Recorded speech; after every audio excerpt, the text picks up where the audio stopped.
اللہ رحیم ہے، مہربان ہے اللہ کسی پر ظلم نہیں کرتا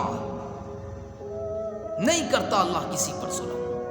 اٹھائیے یہ قرآن، اٹھائیے پڑھیے۔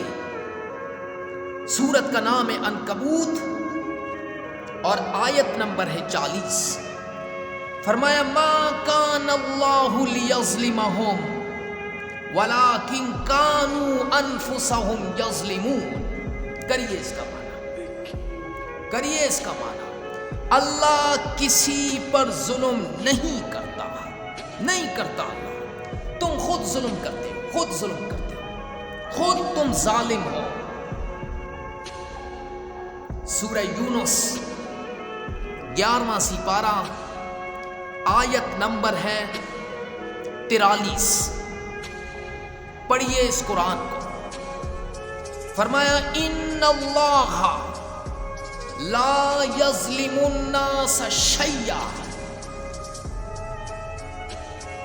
کریں اس کا معنی، بے شک اللہ، میں کروں معنی، بے شک اللہ ظلم نہیں کرتا ہے لوگوں پر۔ شیئا، شے کا معنی سمجھتے ہو؟ ایک تو شے ہے، پھر اس کے اوپر 2 زبر ہیں تنوین۔ یہ تنوین کا مطلب سمجھ رہے ہو؟ یہ تنوین تقلیل کے، یہ قلت کا معنی دیتا ہے، یعنی اللہ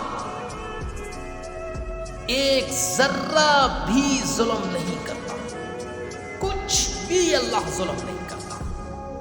اور پاکستانیوں تم ظلم کرتے ہو، تم ظالم ہو۔ اللہ کسی پر ظلم نہیں کرتا اور تمہاری حالات کو اللہ نہیں بدلے گا۔ پاکستانیوں تمہارے حالات کو اللہ نہیں بدلے گا، تم خود بدلو گے۔ یہ سورہ رعد ہے، 13واں سپارہ ہے، آیت نمبر 11 ہے۔ ان اللہ لا یغیر ما بقوم حتی یغیروا ما بانفسہم۔ اس کا معنی میں کروں یا تم کرو گے؟ بولیے، میں کروں اس کا معنی، مانو گے؟ تو سنیے، اس کا معنی یہ ہے کہ پاکستانیوں تمہارے حالات اللہ درست نہیں کرے گا جب تک تم خود اپنے حالاتوں کو درست نہیں کرو گے۔ اللہ کسی قوم کی حالت کو نہیں بدلتا جب تک وہ قوم اپنی حالت کو خود نہیں بدلے۔ اسی مضمون کو اللہ نے سورہ انفال آیت نمبر 53 اور 54 کے اندر بھی ذکر کیا۔ ذالک بأن اللہ لم یک مغیرا نعمۃ انعمها علی قوم حتی یغیروا ما بانفسہم۔ یہ صرف فرعونوں کے لیے تھا، یہ قرآن ایک وقت کے لیے نہیں، یہ قرآن قیامت تک کے لیے، قیامت تک کے لیے یہ قرآن۔ اور سورہ نحل آیت نمبر 112 کے اندر اللہ نے ایک بستی کا ذکر فرمایا ضرب اللہ مثلا قریۃ، ایک بستی کا ذکر فرمایا۔ رب نے فرمایا اس بستی میں لوگ رہتے تھے، بڑے امن کے ساتھ رہتے تھے، خوشیوں کے ساتھ رہتے تھے، پرسکون زندگی گزار رہے تھے، لیکن فَكُلًّا أَخَذْنَا بِذَنبِهِ، انہوں نے ایسی حرکتیں کرنا شروع کر دی۔ اور پاکستانیوں جو تم کر رہے ہو، تم تو ان سے بھی بڑھ کر رہے ہو۔ فرمایا ہم نے انہیں 2 طرح سے پکڑا، یہ قرآن ہے۔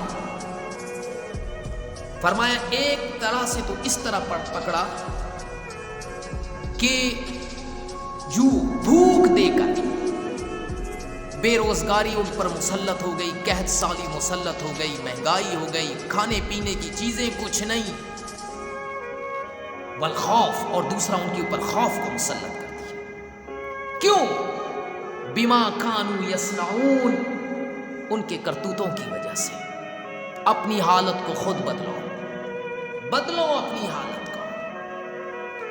اٹھائیے کنز المال، حدیث نمبر 5540 کے اندر رسول اللہ صلی اللہ علیہ وسلم نے فرمایا کہ جب میری امت ظالم کو ظالم کہنے سے ڈرے تو سمجھ لینا کہ اب امانت ختم ہو گئی۔ تم ہر وقت خاموش رہتے ہو اور علماء طبقہ خاموش رہتا۔ ذرے ذرے کا آپ کو اللہ کو حساب دینا ہوگا۔ اللہ آپ کو کھڑا کر کر آپ سے پوچھا جائے گا کہ یہ اتنا ظلم کیوں ہو رہا تھا اور تم کیوں خاموش تھے۔